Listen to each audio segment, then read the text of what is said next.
He's decided he's had enough of America. Similar concerns to concerns I have about America. It has to do with women and dating. I'm actually thinking about moving to Japan for similar reasons. So I wanted to hear from Alex. Alex, what's going on? What's going on in your life, and where are you heading?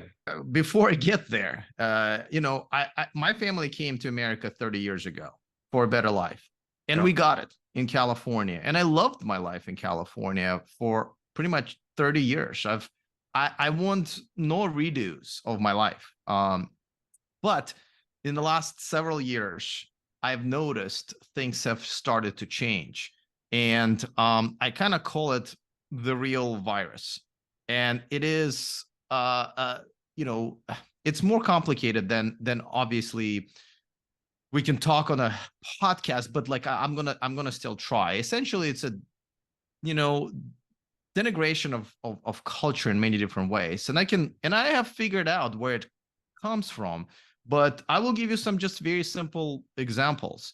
We used to have some common courtesy and respect for another human being just by being human, right? That I have noticed is gone, and that's the concept of the social contract, right? That has kind of gone in California. You no longer get the basic courtesy and respect. And I'm going to give a very simple example, but mind you, this is just one very simple example. I've noticed that people started to take up 2 parking spots when they park. And when used to happen, you would look at it and it was like, oh, it's probably a very old lady that barely made it out of the house and she just couldn't, and then you go, okay, this is different. This is normal, regular young people who are doing it out of ignorance, out of entitlement. And we're talking about on busy parking lots and not just 1 or 2. Like that's just how people live there. And to me, yes, I know some people say it's a petty example. It is a simple example. However, this translates into anything. And then we made another step backwards where if you ever pointed something out to a person that they may be doing something wrong, and you don't even have to be rude, the response was, oh my God, my bad. People were either just like, oh, I'm sorry, I didn't mean to do this, or you know what, I didn't mean to do this and I'm ashamed I did. I'm going to correct myself. I believe it's now called gaslighting, where the response is no longer my bad. The response is, how dare you tell me how to live my life? I hope you die, right? Just the other day, I was driving, and someone was changing lanes into me because they didn't bother looking in the side mirror, even though we have now sensors and cameras, whatever. So I honked because I didn't want to get in a car accident. The response wasn't like, usually people go like, my bad, oh shit, thanks for not letting me, pay out of my insurance and deal with it for another month. They honked back and like aggressively, like, screw you. Right. We never used to have this as a regular culture. And of course, I started seeing it once I became single 5 years ago. That's where I started seeing it from women on dating apps. People started to ghost. By the way, notice something. I just used 2 words that we never even had in English language before. Think about it. We have to invent words now for all the shitty behavior. Quiet quitting is another one. For the shitty behavior. Wait, what's quiet quitting? So quiet quitting is basically where you don't like your job anymore or whatever. You might have gotten another job or whatever, but you just kind of stop working until they notice and fire you. But meanwhile, you're going to collect your paycheck and stuff like that, right? And I understand why people do it, but that's dishonest. So see, like, you didn't know that, but that's another way to describe new way how we're shitty to each other. So I have decided, and another thing that used to happen is that, if you were a good man, who worked hard and basically was a good provider, educated, all of kind of like you would always be able to have a good woman next to you, right? That's no longer the case.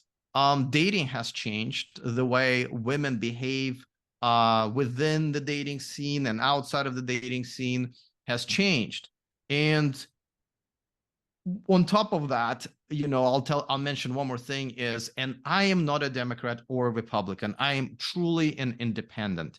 Yeah. But I'm going to use the trigger word woke, right? It triggers everybody. But woke used to be good in California. Woke used to mean that you care about diversity, you care about people who are underprivileged, you care about people with mental health issues, and that was a good thing.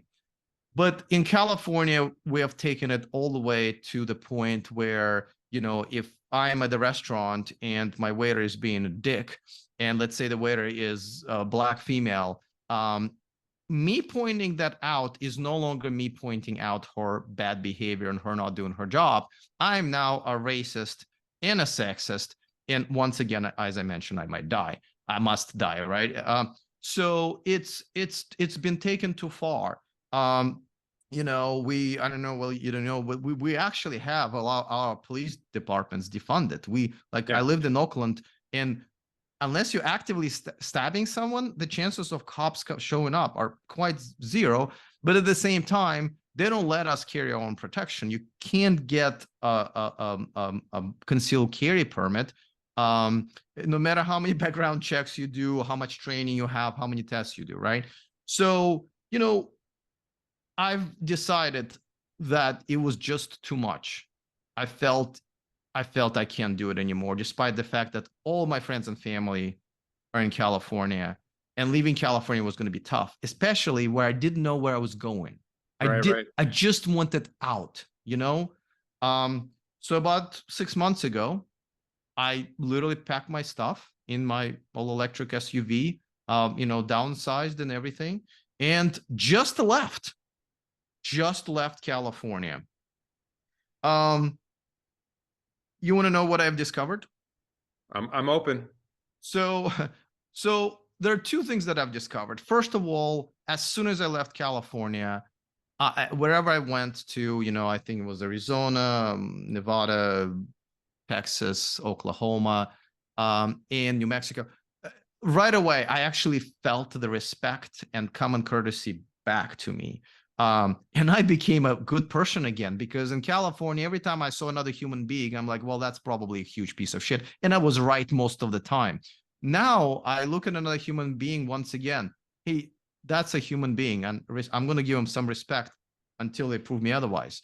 I have felt a lot of respect, and I felt a great need to give it back, which I do every day. So that was right away, except for two cities. You can probably guess which two cities were absolutely unacceptable, unlivable places for me.